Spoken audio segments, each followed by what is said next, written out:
সময়ের রং বদলায়, বদলায় চেয়ারের মানুষ, তবে বদলায় না বাংলাদেশ ক্রিকেট বোর্ডের বাস্তব চিত্র। এখানে নীতি নৈতিকতার চেয়েও বড় হয়ে দাঁড়ায় ক্ষমতার সমীকরণ। কদিন আগেও যারা গঠনতন্ত্রের দোহাই দিয়ে অ্যাডহক কমিটির বিরোধিতা করেছিলেন, পরিবর্তনের হাওয়ায় তারাই এখন সুর মেলাচ্ছেন ভিন্ন গানে। এসবের মাঝে বিসিবি কি তবে রাজনীতিমুক্ত হওয়ার সুযোগটাই হারাচ্ছে বারবার? গেল 14 বছরের সেই যাত্রার কথা জানার চেষ্টা করেছেন রঞ্জন শান্ত।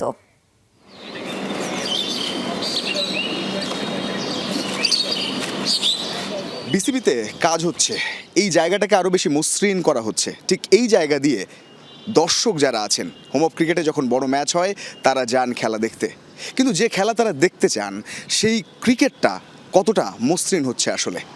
সামাজিক যোগাযোগ মাধ্যমে সম্প্রতি সাবেক তারকা ক্রিকেটার ইমরুল কায়েস তিনি ক্ষোভ ঝেড়েছেন, বলেছেন দেশের ক্রিকেটের অভিভাবকদের এই ক্ষমতার লড়াই আর ব্যক্তিগত রেষারেষির কারণে লিগ কেন বন্ধ অনেক দিন ধরেই।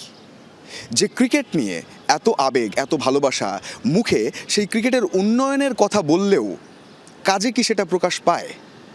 বিষয়টাকে হাস্যকর বলেছেন তিনি। যে ক্রিকেটকে উন্নয়ন করতে চায় বোর্ড, সেই ক্রিকেটের মসনদে বসতে যেয়েই ঘরোয়া ক্রিকেটারদের রুটি রুজি বন্ধ। তাই প্রশ্ন থেকে যায়, যে ক্রিকেট কোনো ব্যক্তির নয়, যে ক্রিকেট কোটি মানুষের আবেগ, সেই আবেগ নিয়ে ক্ষমতার খেলা আদৌ কি বন্ধ হবে? হলে সেটা কবে? একটু অতীত ঘাঁটা যাক। একটানা 4326 দিন, 2012 থেকে 2024 বিসিবির মসনদে নাজমুল হাসান পাপনের একচ্ছত্র আধিপত্য শেষ হয় 5 আগস্টের ছাত্র জনতার গণ অভ্যুত্থানে। 21 আগস্ট পদত্যাগের মধ্য দিয়ে ইতি ঘটে বিসিবির দীর্ঘতম এক অধ্যায়ের। সংস্কারের জোয়ারে 2024-এর আগস্টে বিসিবির হাল ধরেন ফারুক আহমেদ। তবে দৃশ্যপট বদলায় পরের বছর। 2025-এর মে মাসে আকস্মিকভাবেই দায়িত্বভার তুলে দেওয়া হয় দেশের প্রথম টেস্ট সেঞ্চুরিয়ান আমিনুল ইসলাম বুলবুলের হাতে। এই রদবদলকে পূর্ণাঙ্গ রূপ দিতে আসে নির্বাচন। কিন্তু জাতীয় নির্বাচনের মাত্র 5 মাস আগে বিসিবির নির্বাচন আয়োজনের যৌক্তিকতা নিয়ে ওঠে প্রশ্ন। এদেশের রাজনৈতিক সংস্কৃতি কারো অজানা নয়। নতুন সরকার আসার পর তাদের চিন্তা মতো একটা বোর্ড চাওয়া এদেশে নতুন কিছু নয়। সেই শঙ্কা থেকেই অনেকেই তখন বিরোধিতা করেছিলেন নির্বাচনের। বিকল্প হিসেবে এসেছিল তৎকালীন কমিটিকে আরও কয়েক মাসের জন্য বর্ধিত করা কিংবা অ্যাডহক কমিটি গঠন। কিন্তু অ্যাডহক কমিটির আলোচনা আসার সাথে সাথেই তার বিরোধিতা করতে মাঠে নামে ঢাকার ক্লাবগুলো নিয়ে গঠিত সংগঠন। মিরপুর স্টেডিয়ামে দাঁড়িয়ে তখন হুঙ্কার দিয়েছিলেন ঢাকা ক্রিকেট ক্লাব অর্গানাইজার্স অ্যাসোসিয়েশনের কর্তারা। গঠনতন্ত্রের দোহাই দিয়ে অ্যাডহক কমিটিকে তারা আখ্যা দিয়েছিলেন অবৈধ হিসেবে। সাম্প্রতিককালে বিভিন্ন জায়গায় আমরা জানতে পেরেছি যে অ্যাডহক কমিটি করে একটি বোর্ড পরিচালনার একটি পরিকল্পনা চলছে। তো এখানে একটি জিনিস আমি বলবো, অ্যাডহক কমিটি আইসিসির রুলস রেগুলেশনস বা বিসিবির গঠনতন্ত্রে যেটা আছে, কি পরিস্থিতিতে অ্যাডহক কমিটি হবে সেটা কিন্তু মেনশন করা আছে, বা এই ধরনের কোনো অপশন আছে বলে আমার জানা নেই।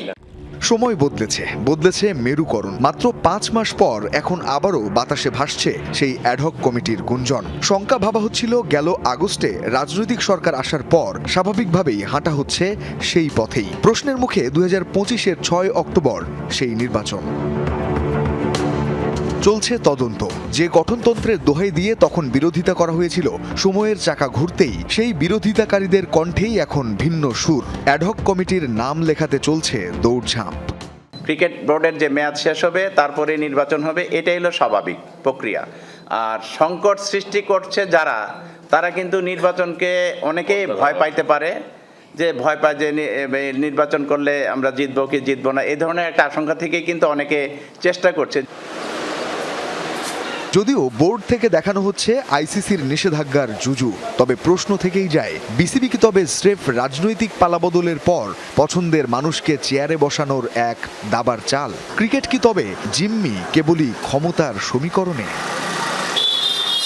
রঞ্জন শান্ত, যমুনা স্পোর্টস, ঢাকা।